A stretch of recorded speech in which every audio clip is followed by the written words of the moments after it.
Okay, so today I thought we'd explore a little variation on what's sort of a standard Turk's head. Um, this would be a 3 by 5 Turk's head. And what it'll do is give you a little bit more length in this direction. So that if you needed a bit more coverage, this can help provide it. So that, this is a bell rope, a pull rope that I made quite a number of years ago now. But I needed to sort of hide the transition between these ring hitching knots and the crown knots. And yeah, I just wanted a little bit more coverage than a sort of a standard size Turk's head would give us.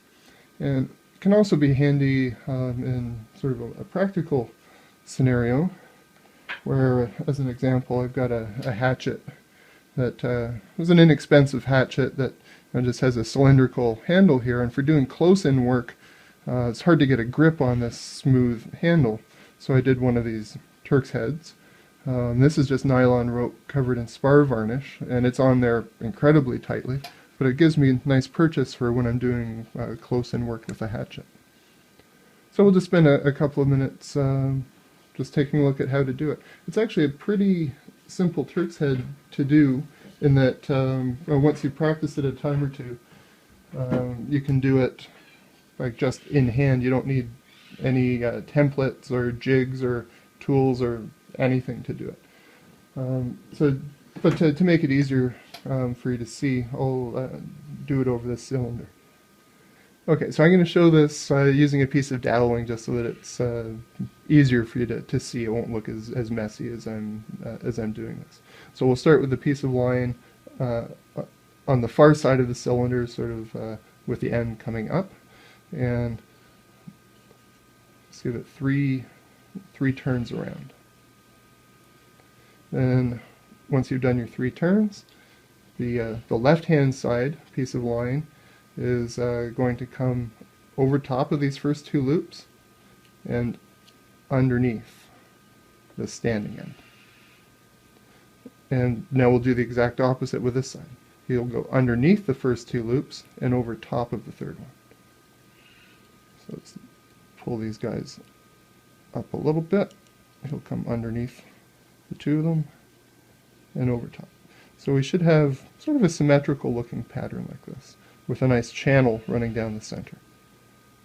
So I'll just do that once more, just so you can see it again. So this is really the most important part of the whole thing, is just getting this initial part set up correctly. So on the far side, coming over 3 times. The rope that's left over on the left side of the cylinder will come over top of the first 2 loops, and we'll pass underneath this guy. We'll then take this guy, go over top of these, we'll take this guy, go underneath these 2 loops. So underneath that one, and he'll exit out on top at the end. And we should see this open channel sort of down the center. And this channel is what we're going to focus on for the next minute here.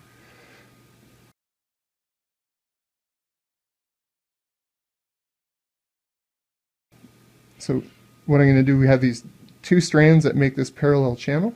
I'm going to take the one on the left and just flip them over top of the guy on the right. So we still have this parallel channel. We've just flipped the strands over. So the strand on the left becomes the strand on the right. Then we'll take the rope here.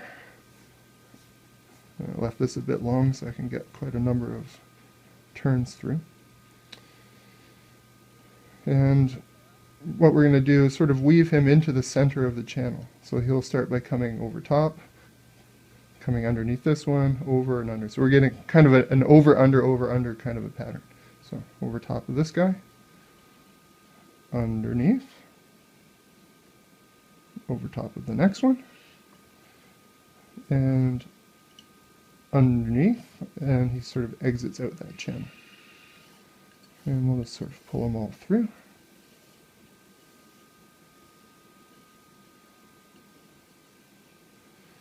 And now, by and large, we're done.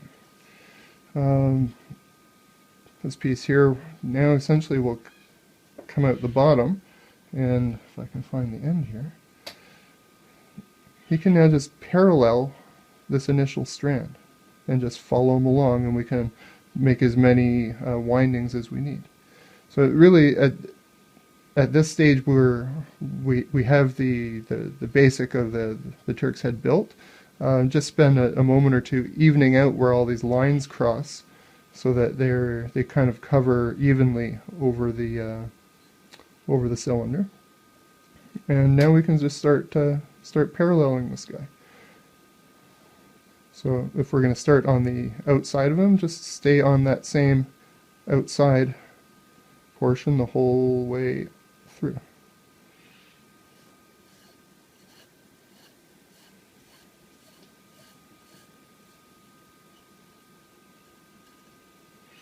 And don't pull too tight to begin with. So the more windings you make, the more the line is going to get snug as you go. So you'll want things to be a little bit loose. And that can be corrected for at the end once you have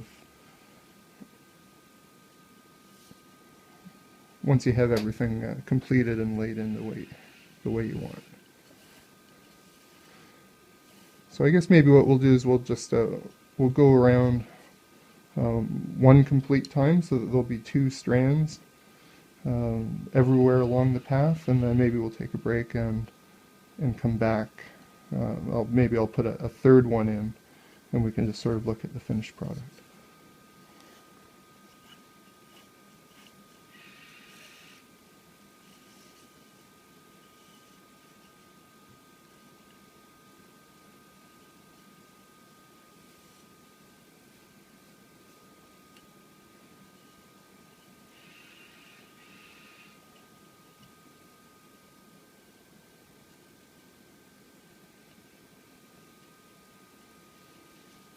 And yes, this is a little bit fiddly, especially with a longer piece of line to do this with. Just have to be patient, take your time, and just make sure that it lays parallel along and doesn't cross over as you go.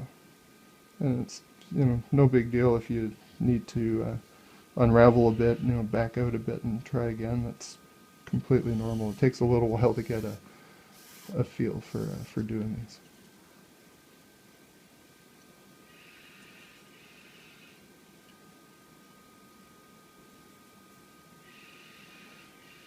It's Charlie downstairs. You can hear him voicing his displeasure. He hears us chatting up here and wants to be in on the conversation.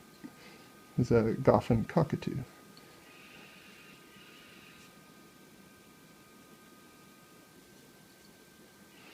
Okay, so we're back at the beginning again.